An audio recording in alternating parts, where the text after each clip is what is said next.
We are ready to start. Welcome everyone. Hello. I'm happy to welcome you at the webinar Thinking Outside the Desk to Unlock the Power of Imagination.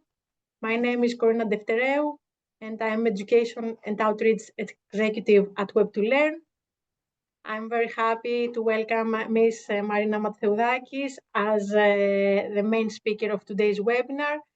She is professor in applied linguistics at the Aristotle University of Thessaloniki. And I would like to thank my colleagues, Katerina Zourou, Managing Director of Web2Learn, and Stefania Economou, Research Collaborator at Web2Learn, for co-organizing today's webinar. Now, before we delve into the presentations, I would present you the agenda of today's webinar. We aim to explore how education can empower learners to think critically and creatively, reimagining relationships with others, technology, and the planet. The plan of today's webinar is to present the EU-funded project BOLD, the BOLD social actions that were implemented in Greece, in 2 cities, and then I will give the floor to Ms. Mattheoudakis. At the end, we will have some time for a short discussion or any questions from the participants. And during the presentation, we will have some polls in order to receive your input and your feedback. If you have any questions, of course, you can write them at the chat. And at the end of the presentations, we will have time to discuss. Okay. So let's continue. The BOLD project. It is an EU-funded project that durates 3 years and aims to build linguistic and cultural diversity for social action within and beyond European universities. The consortium consists of the University of Hamburg, who is the coordinator from Germany, the University of Aix-Marseille from France, our company, Web2Learn, that is a research and development company based in Thessaloniki, University of Aveiro from Portugal, the Autonomous University of Madrid from Spain, and the University of Groningen from the Netherlands. The aims of the project is to build the gap between initial teacher education and engagement in civil society. And how we are doing this? By supporting student-teachers' active citizenship and civic engagement through the development of professional knowledge and competencies leading to social action. Moreover, we promote the collaboration between universities and civil society organizations and associations through the implementation of service learning and social action collaborative projects for linguistic and cultural diversity. But how do we engage students to undertake social action? And what do we mean by social action? We mean that students, university students, undertake actions for the benefit of the wider society. Today, in the framework of this webinar, I will present you 2 social actions that we implemented in the framework of the EU-funded project BOLD. The first action was implemented in Athens.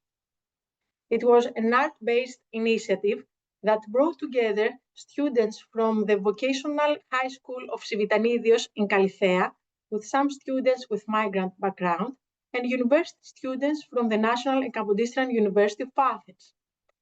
The program was implemented in 3 months, from March to May 2025, and we have organized mixed group workshops facilitated by a collaborator from the Athens Comics Library, and the students co-created comic stories inspired by diverse events.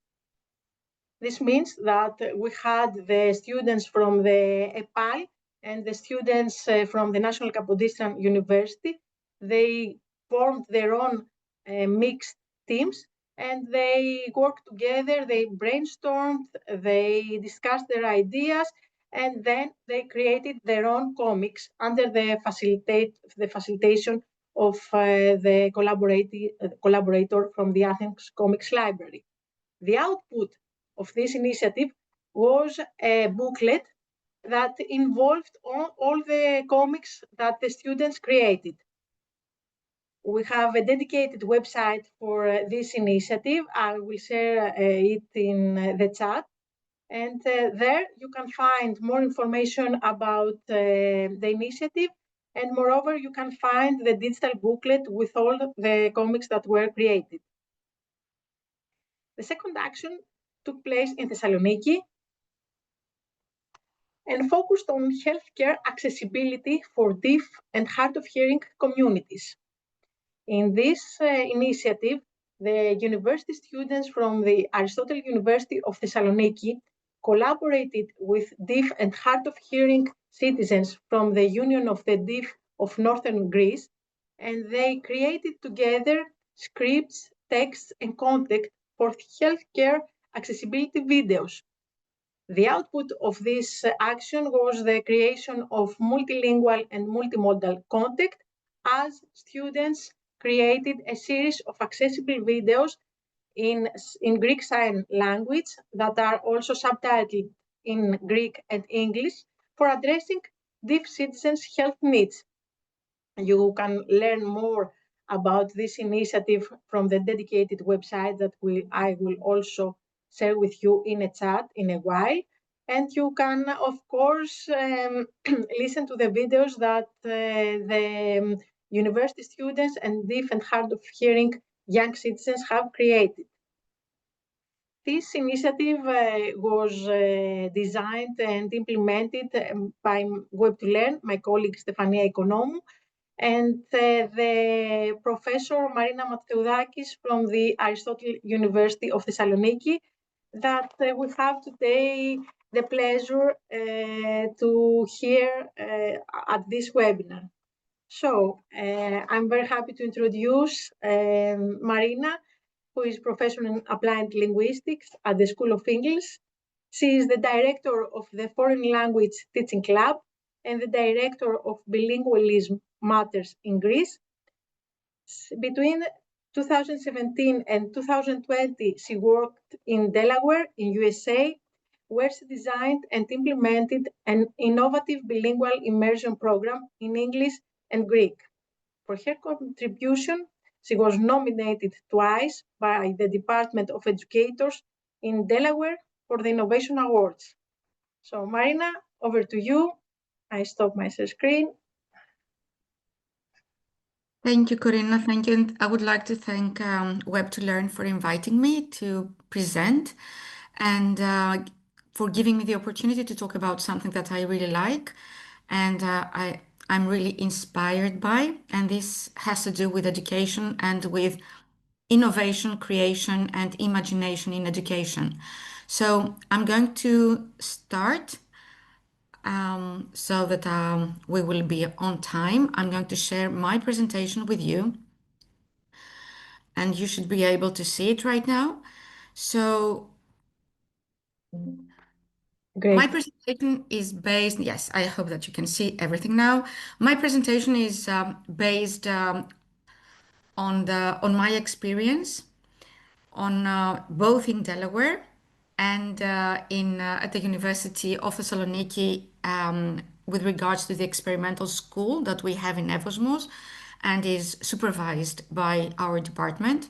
So the lack of imagination in education, which has been observed by everyone, not only me, and the lack of creativity that is continuously found in education, in all sectors of education, is something that really concerns me and problematizes me, because I think that there are much better ways that we can follow in order to help people learn.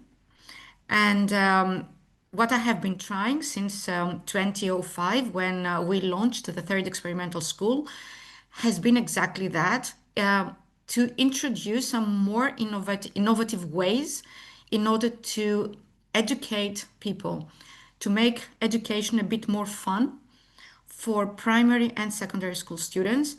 And because my expertise is in foreign language education, all these innovations are related to foreign language education. So, I will start with a question that addresses you. And the question is, how would you define education? And I think that Corina could share with us the poll so that you can choose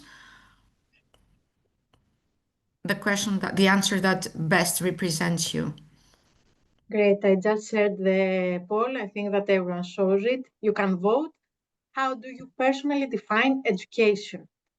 The possible questions are a process of gaining knowledge and skills to succeed in life, an opportunity to explore and develop personal interests and passions, a way to prepare for future careers and professional success, a journey of learning, growth, and self-discovery.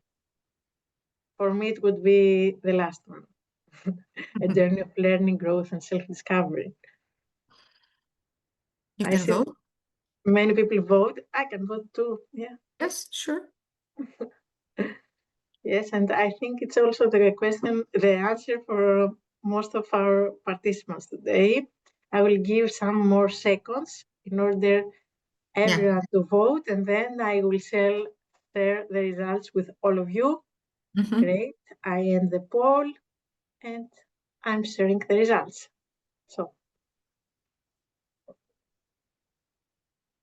So we can see the results now, yes? Yes, right. So the majority, the vast majority, 75%, opted for the last one, journey of learning, growth, and self-discovery. And as you can understand, there are no correct answers here. There are no wrong answers. However, the last answer perhaps may be a bit more innovative, a bit more, how can I say, outside the box.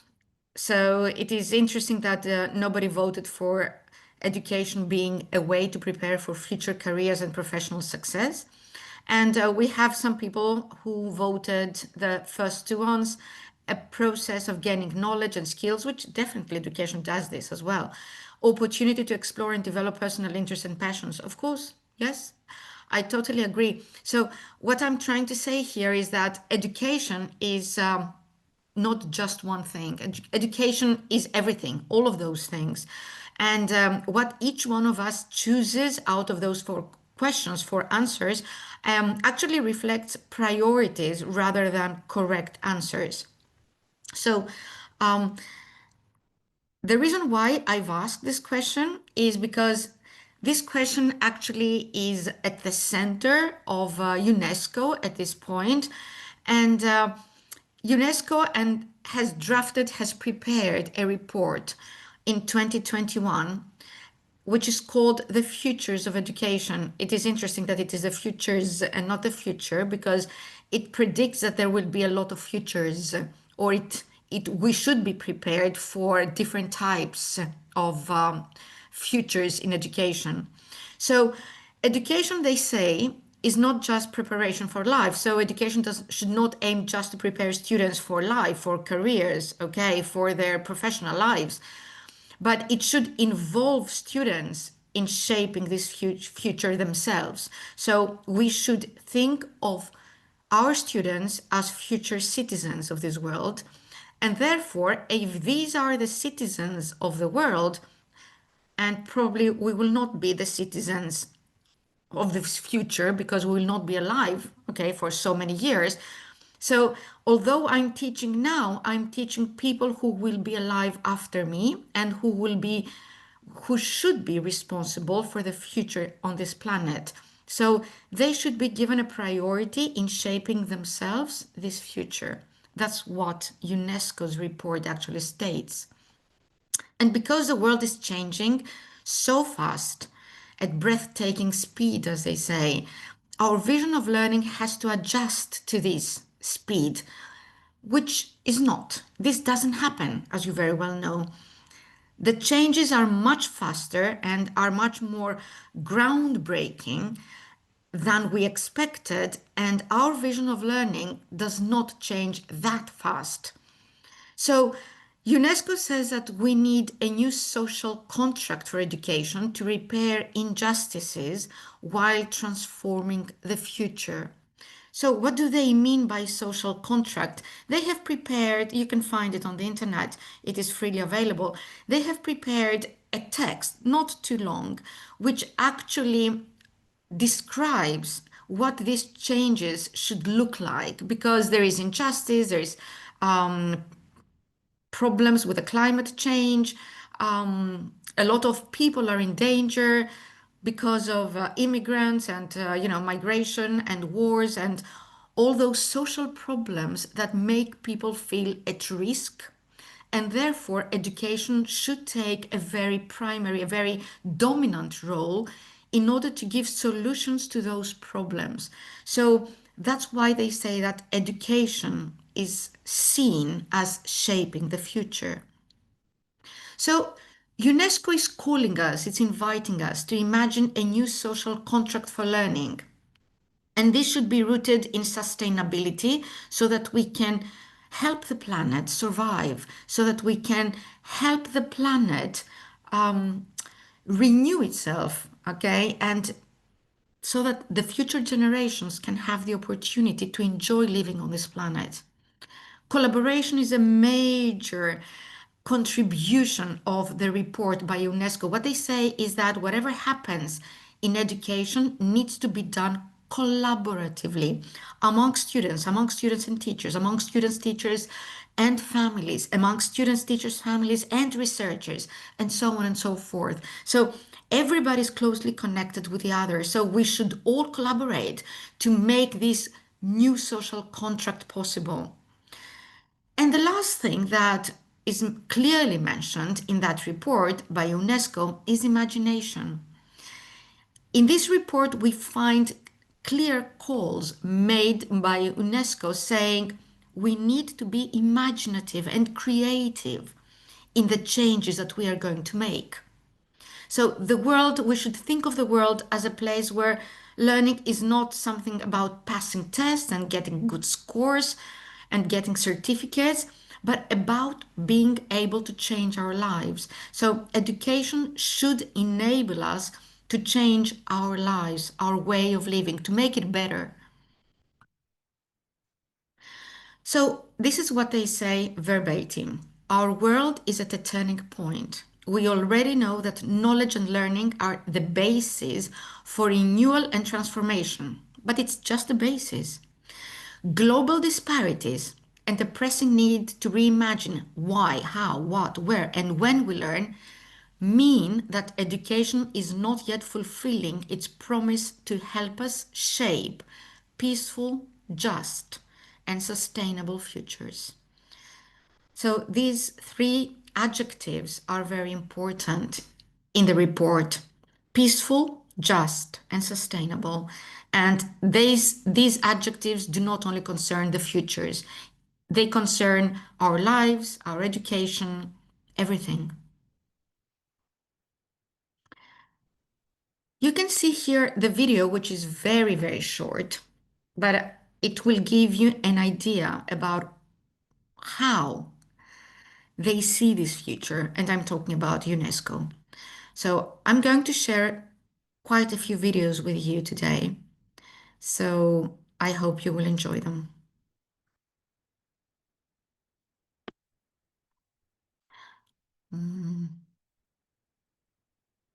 Just okay.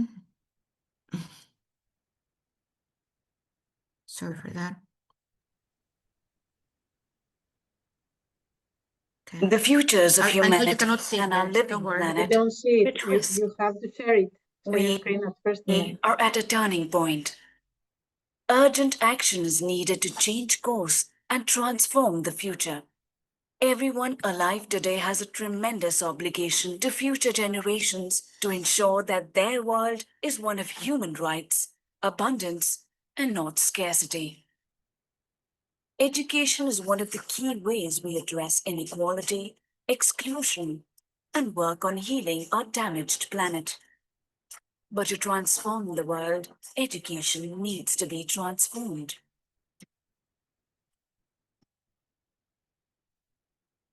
UNESCO launched its Futures of Education initiative to bring the world together to reimagine how education can shape the future. Despite the urgency of action and in conditions of great uncertainty, we have reason to be full of hope. Education can help us make a peaceful, just, and sustainable world. For this, we need to renew education by asking what that we do now should be continued, what should be abandoned, and what needs to be invented afresh. A new social contract for education needs to be built. Collectively, we must strengthen education as a global common good. Let's all work together in our communities and across the world to ensure that education best supports our shared futures.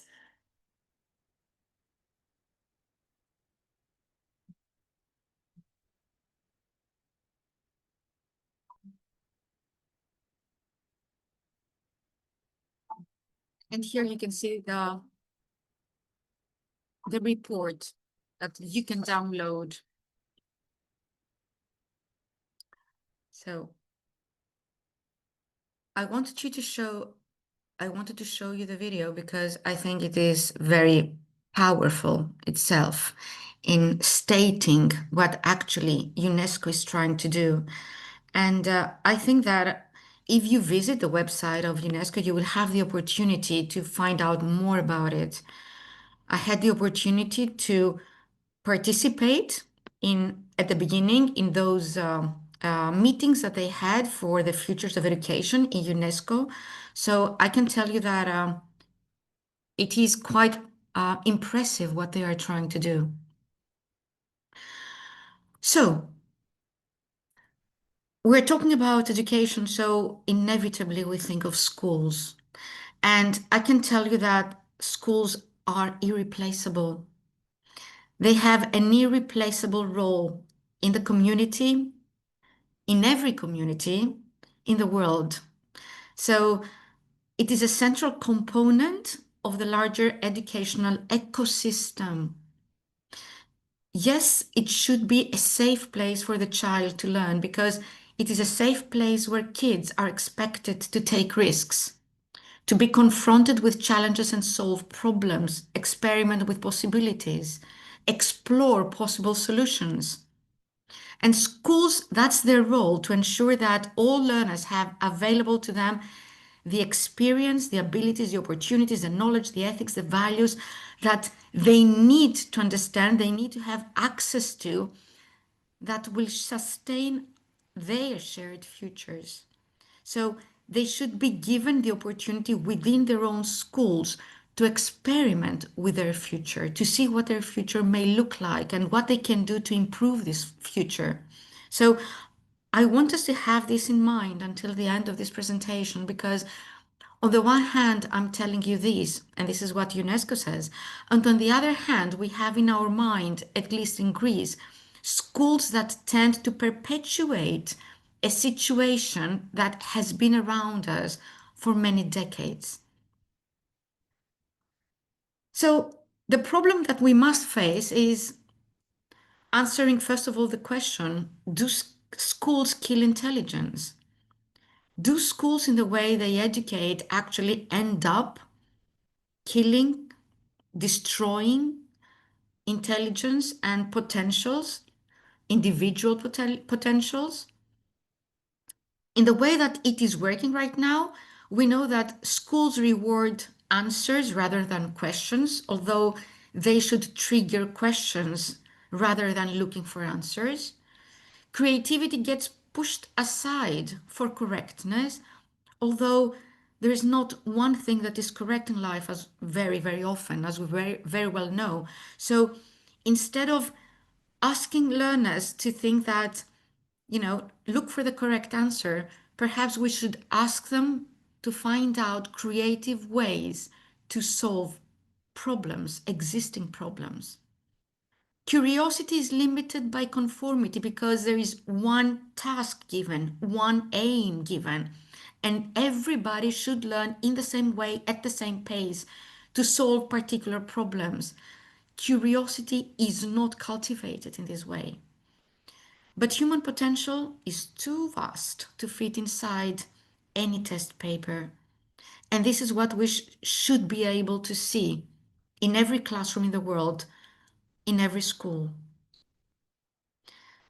I remember my daughter when she was younger and she used to go to school and I used to help her with her homework. She ended up asking me every time, is this a correct answer? But what is a correct answer? Is this a correct answer? And at some point, I was thinking, why is she looking for one correct answer every time? Because this is what they were led to do.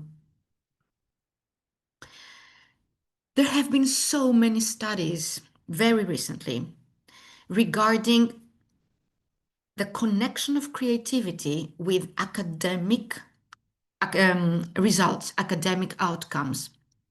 So we found out that creativity is not a soft skill. Creativity is the sine qua non, is something that we cannot do without in education. Just to walk you through very briefly in these research studies, the first one is a meta-analysis, which means that it is a study that has taken other studies, 120 studies, in total 52,000 participants in those 120 studies. And all those studies seem to agree to converge on one finding, that creativity seems to reliably relate to academic success, which means that if you are a creative educator, it is much more possible for your students to succeed academically, to put it in very simple words. The second one, which is written by Greeks in 2023, it's a neurocognitive review, which actually proves that creativity correlates with academic abilities, in particular skills, reading comprehension, writing, but also other school-related tasks. Creative cognition and academic achievement share neural bases in our brains. So we have very robust findings regarding the correlation between creativity and academic success. And the final study, which took place in higher schools, in higher schools with teenagers, I think 15-year-olds, they found that higher student creativity was significantly associated with increased cognitive learning achievement in science subjects, regardless of whether the lesson was digital or not. So, embedding creativity into curriculum design directly enhances learning outcomes. The result of all those studies is exactly the same. The details differ. What they all say explicitly is that if you want to have academically successful students, provide them with creative instruction. So, this is the second and last poll that I would like you to take before I talk about creativity in the classroom in the school setting. How do you define creativity within the school setting? Korina, if you want, you can share the poll with us. Thank you. Of course.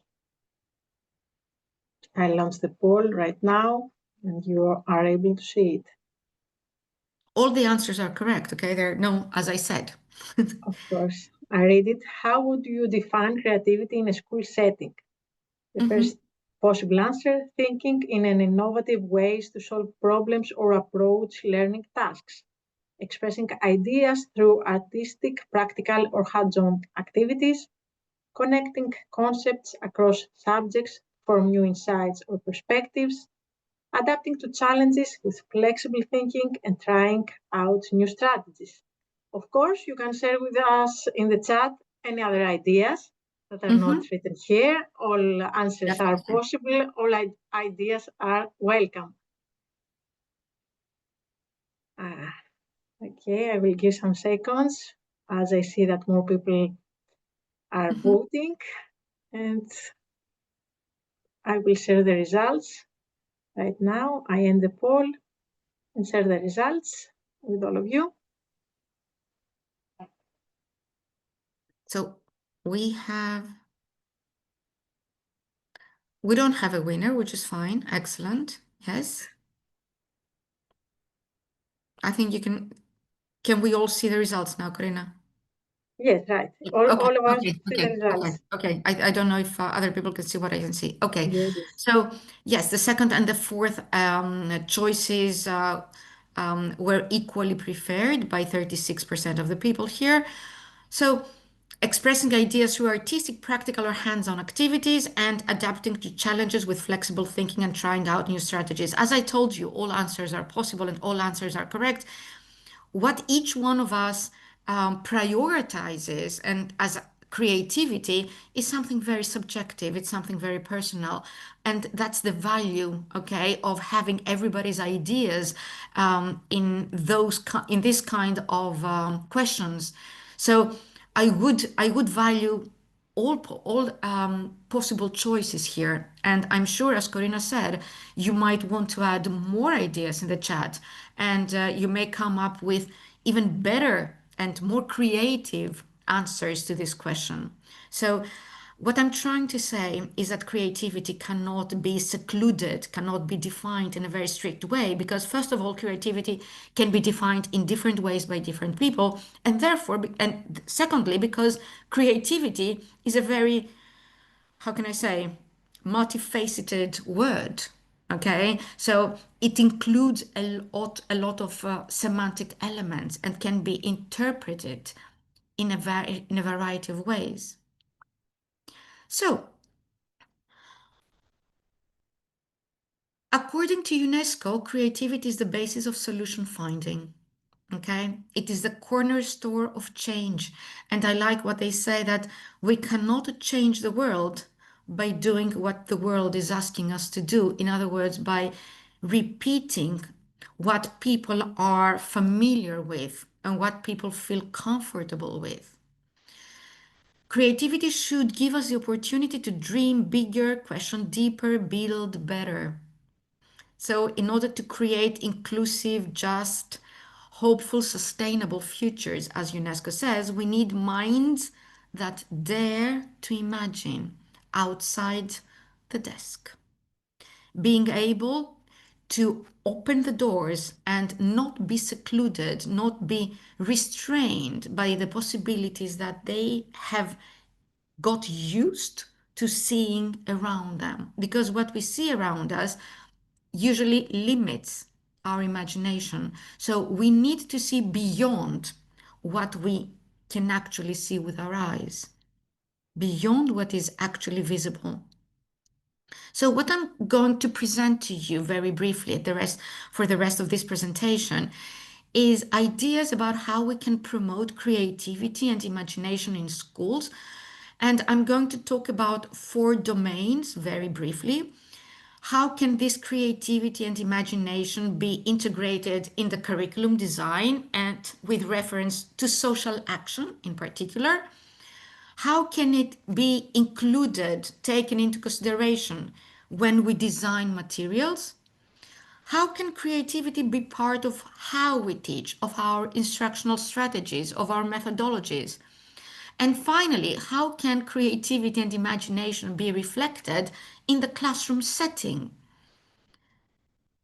So when it comes, as I told you before I talk about curriculum design for social action, as I told you in the beginning, whatever I'm going to present, everything that I'm going to present today is based on my own experience, on what I've done and on what I've seen. So it is not based on what I found on the internet, it's based on what I have experienced or on what I have introduced in the context, in the school context that I had the opportunity to supervise. So when it comes to curriculum design for social action, why am I focusing on social action? Because I think that the curriculum design for social action does not exist yet in schools. It is very limited, if I can say that. It depends on the teacher, it depends on the school, it depends on I don't know what. But curriculum design for social action needs to be definitely developed. And I don't need to tell you why we need it. Okay? Think of what UNESCO promotes. So the first social action that we introduced, let's say, in our curriculum at the university, because I tried to introduce it to my students last year, was the social action, was the initiative taken by, it was coordinated and led by Web2Learn, okay? It was part of the Bold Erasmus Plus project that Korina introduced and presented briefly at the beginning of this presentation. It was very creative because it included students creating videos. So students had to collaborate with academic staff and mainly with deaf and hard of hearing people. So some of the people that you can see on this picture are either deaf or hard of hearing, and the rest of them are our students, some of our students. So they worked together, they collaborated. We actually just supervised the whole collaboration and action, and they co-designed and produced a series of videos in sign language aimed at supporting deaf and hard of hearing citizens when they need healthcare services. Okay, so for me, it was an illuminating opportunity. So I had the opportunity to find out a lot of things about a lot of the challenges that those people address and face every day. But the most important part for me was the opportunity that I gave to my own students to become aware and contribute creatively in this social action, in this social initiative. The second one was an initiative, again, introduced to my students last year for the blind people in metro station in Venizelos station, which, as you may know, it is the only underground archaeological site in the world. So those students created material accessible to people with visual impairments by creating audio description text. Again, they collaborated with specific organizations. They collaborated with the University of Alabama in the US. Actually, people from the US, from Alabama University came here, students. They collaborated with their own students. We collaborated with their professors. So this is another project that actually proves that the curriculum design needs to and can take into consideration the social action, and it can involve students in taking part actively, meaningfully in those social actions. What about materials design? I think this is something that everybody can do on day one. Everybody can start becoming much more creative and innovative than they currently are by creating material that is much more learner-centered and learner-initiated. When we step outside the desk, we step into possibility, into what students can actually do. Let us think of materials that are inspired by real life experiences, by arts, by literature, materials that are student inspired, student based, materials that give students the opportunity to explore, to invent, to design without being afraid of not finding the correct answer, of making mistakes, of being penalized. Who is behind the door is one of my favorite activities, okay? And this is an activity that actually was introduced to me at the experimental school by Liz Murray from Ireland. Liz Murray was an educator for poor and socially underdeveloped communities in Ireland. And when I found her, when I discovered her in Katerini, I don't know where she is now, I wish I knew. I asked her to come to the third experimental school and introduce some creative approaches to teaching by using innovative material. So this is one of the activities that I actually observed. I'm not going to tell you why she did it, what is the aim of this, because this would take us to other paths.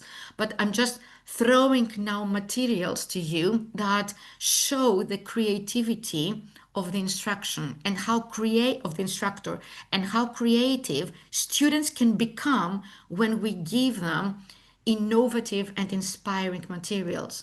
So Lisa came to the classroom, fourth graders, 9 years old, 10 years old, with 25 pictures of different doors around the world. So these are just two of the doors that she gave them. Every student had a different door randomly distributed to them. And she gave them a couple of minutes to think about this door. And this is the question that she asked them. What do you think is happening behind the door? If you open this door, who do you expect to see and what do you expect to find? Draw it. So every student had to draw based on their imagination, whatever they were expecting to find behind their own door. So you see here just two pictures of those students, two different students, and later on they had to come at the front of the classroom and talk about their picture that would be behind this door. So behind this door, somebody would expect to find a whole circus. And behind the other door, somebody was expecting to find probably a garden with a gardener who is tired, by the way. So the presentations were oral, but they were all based on students' contributions. All this is based on what students did, on what students imagined, just based on a picture. After some years, we became, this was done very early, 2006, 2007, at the beginning of the third experimental school, fourth graders. As the years went by, we became better. So we started playing with various things, and this is now third grade, 5 years later. So you see here students creating their own stories. Stickman is a hero from a book. Stickman is in danger, the family tree is on fire, and firefighter is saving him, help me, and whatever. So every student, after reading the book on Stickman, the Stickman is the hero, he created his own story. What you see here has nothing to do with the story. Stickman is a hero, yes, but the story is irrelevant to the original one. But students feel quite safe to take the hero and expand on the story and enrich the learning opportunities. So creativity here is expressed by the students in various ways. We even went further and we asked them to come up with storybooks. So we asked them to create their own storybooks. I stopped sharing because I want to show you the storybook. So the storybook, this is even later, okay? Some years later, as years pass by, we become a bit more daring and students become better, to be honest.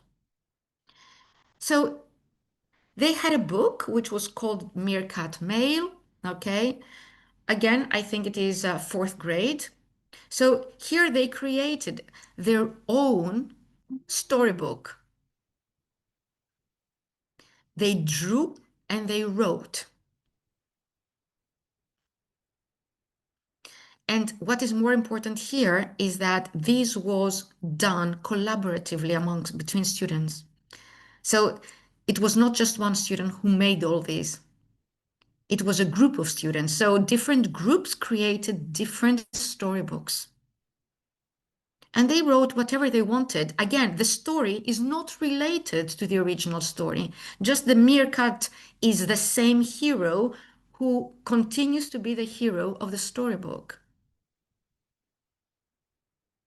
Okay.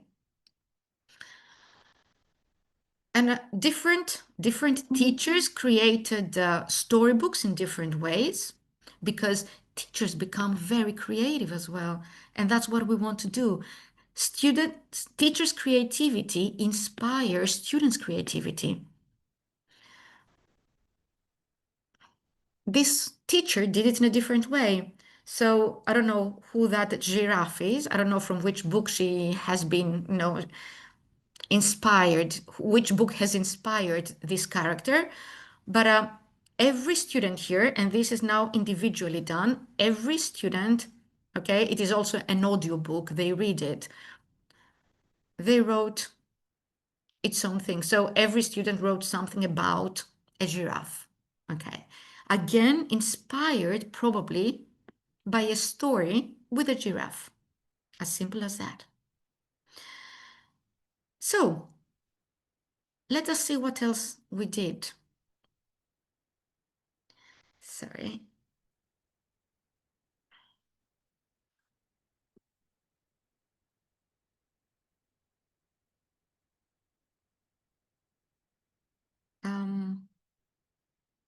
So materials, I think, is an endless chapter that everybody can cultivate and develop. The more you are creative with materials design, the less you like the course books.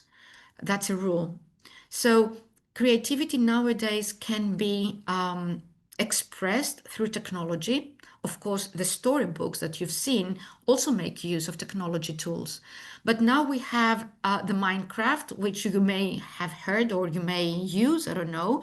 And we have a student, an MA student of ours, Fabricano, who actually was awarded by Microsoft Office. She has taken an award for creating this. What did she do? She made a game based on Minecraft in order to teach environmental studies in English, okay, in the 4th grade. So she designed her own materials based on a game, on Minecraft. Materials based on arts, which is one of my favorite ones. These are very well-known paintings, and again, this is an idea by Liz Murray, which we use extensively. I've used it a lot in the United States as well. So you take a painting and you just ask them to design, to create a scenario.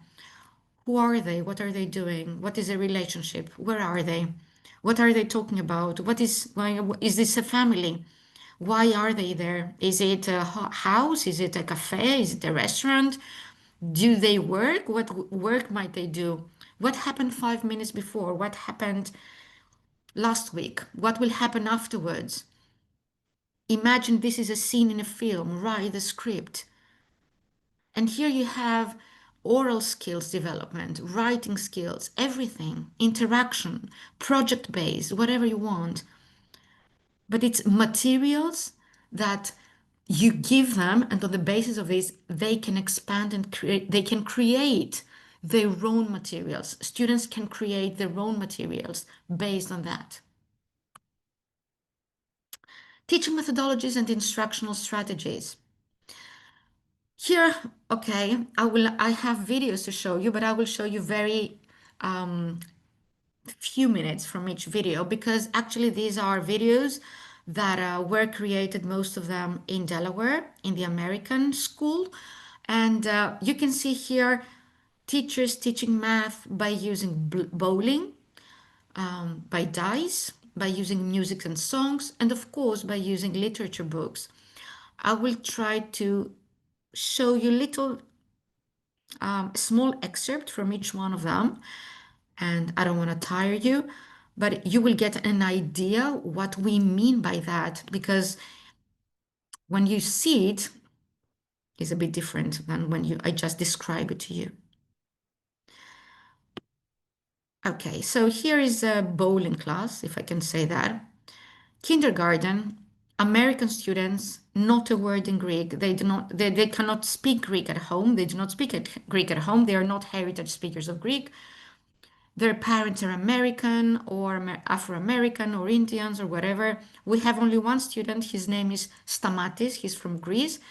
But the rest of them are Americans. So let us see what she's doing here with bowling.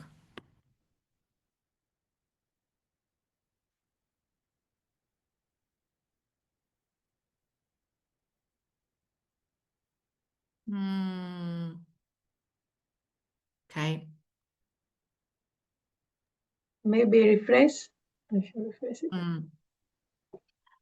Oh, yes. I will go to the dice first, and then I will try so that I will not delay you. I will show you the video with the dice. Again, she's teaching math in the same school. We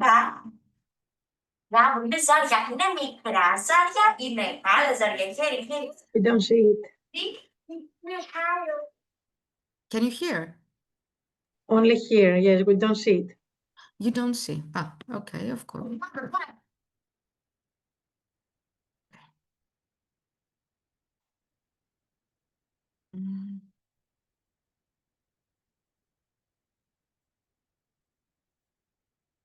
Now you can see it.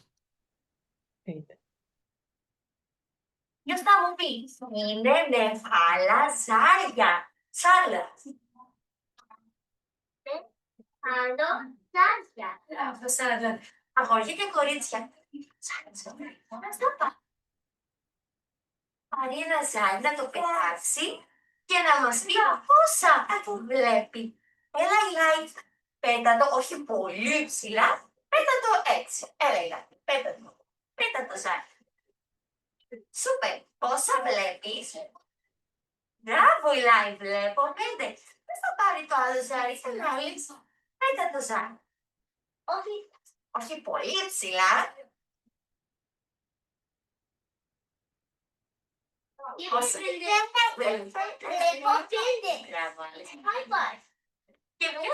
Και ποιος θα μου πει πόσα είναι όλα μαζί. Να μου πει ο Φρέναφ, πόσα είναι όλα μαζί, Φρέναφ. Όλα μαζί είναι 10. Μπράβο. Τώρα. And it goes on like this with the dice, but they do couples, pairs, and they work together. So it continues like that with different numbers that are, of course, randomly found because they throw the dice. And you will see here that this is an activity, of course, that students themselves, that teachers themselves come up with, but then students take these activities and they develop them further. They can play their own games with the dice, and by doing that, they develop their math skills. And these are only just kindergartners. So I will move to the songs so that, okay, I will try to share it with you so that you can see some of the singing that she does. And the singing, I know that it is very common to use songs, okay, in many classrooms, but here she uses it in order to help the emotional development. So they sit in a circle so they can all talk about how they feel, they can greet themselves in Greek, because this is the language that they are taught as a foreign language. I remind you that Greek is a foreign language for them.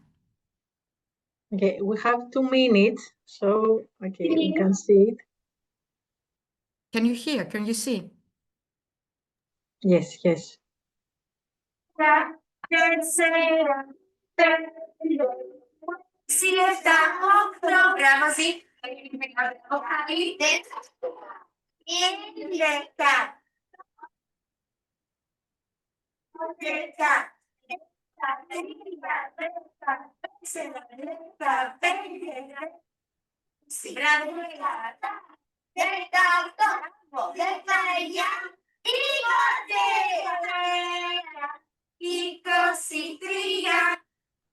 And in the beginning of this video, you will see them. I don't want to put it again from the beginning, but if you will have access to these videos, and of course I can share this presentation with you, but it is important to see that the songs have different functions, okay?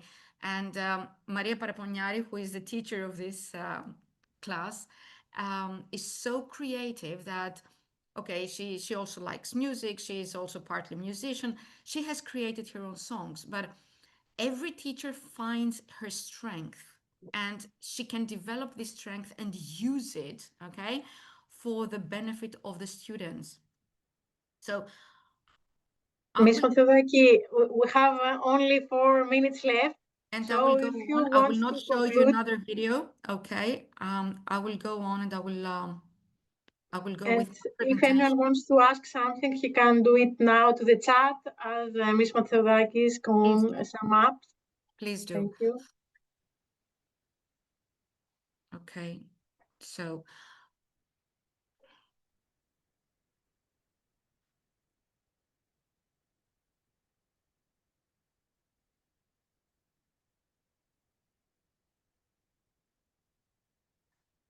finally, the classroom environment, which is, for me, it's a big problem in the Greek schools because some of them look like, how can I say, sterilized settings where everybody is expected to do the same thing.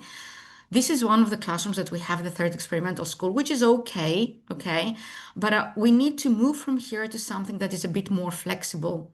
There is also a couch on the left where students can sit, but that is very static, okay? Learning requires learners to sit at desks, okay? This is what schools does. What school does is it requires everybody to sit at certain position. And my question is, do all learners need to do the same thing at the same time, follow the same instructions, perform the same task, learn at the same speed? Probably not. And what I would like to show you, and then I'm finishing, I will conclude the presentation, is that I envision classrooms feeling more like studios, labs, gardens, workshops that would give students the opportunity to explore, to invent, to design their learning. As I said before, when we step outside the desk, we step into possibility. Various things can happen. And what you're going to see is a bit, and this is the last video that you're going to see, it is a bit extreme, but I think that you should see it. For me, it was something that I had never seen before, and that's why I'm sharing it with you.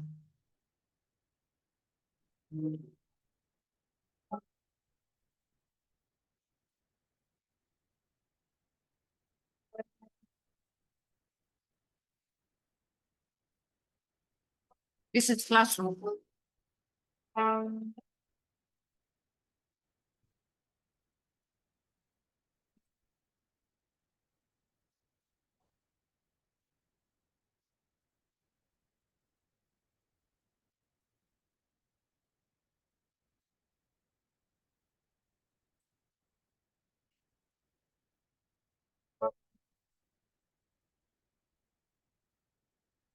I'm sure you got an idea that this is something very original that I have never experienced in any country that I've been.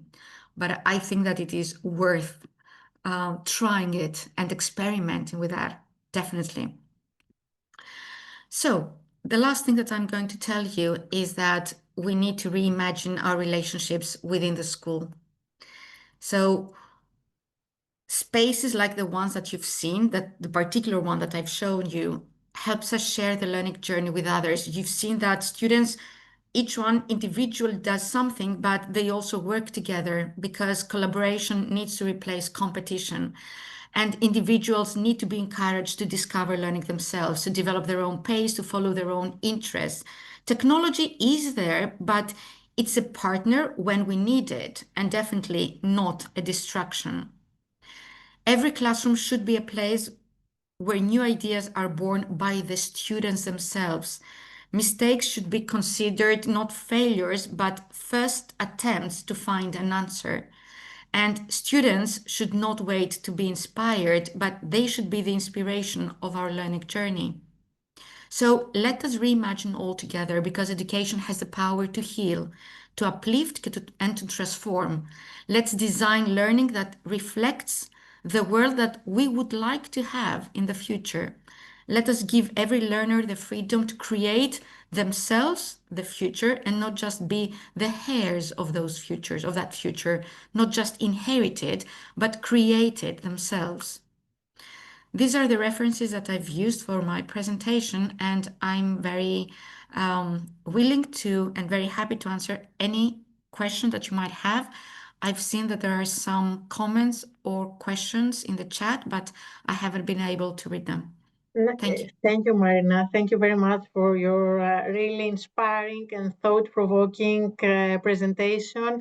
Indeed, creativity we may hear the word creativity and think that it is an abstract concept. We can't exactly understand what it is, what it means for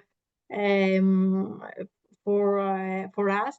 But through your practical examples, I think that we have felt the concept of creativity. I feel it. And we have time only for one question from Anna. Anna says, thank you for the fantastic presentation. Thinking about higher education, university level, how can we move from social action design to to social transformation design? Would the concepts be the same? That's an excellent question. I don't know if I have the answer to the question. I can attempt to think outside the desk.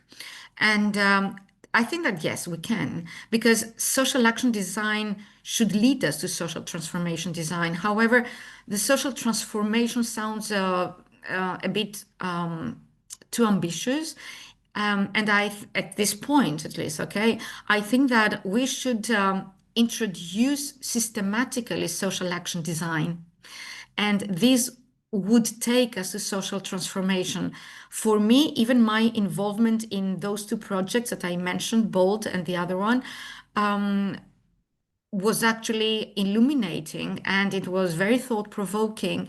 And I think that if we introduce our students more often to this kind of social action designs, they would be ready for the social transformation.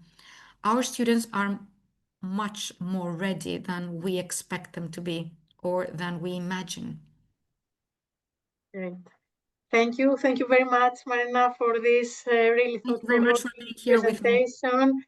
Thank you. Thank you all for participating in today's webinar. We hope that you find it interesting, and I will like also to thank my colleagues Katerina and Stefania for co-organizing today's webinar.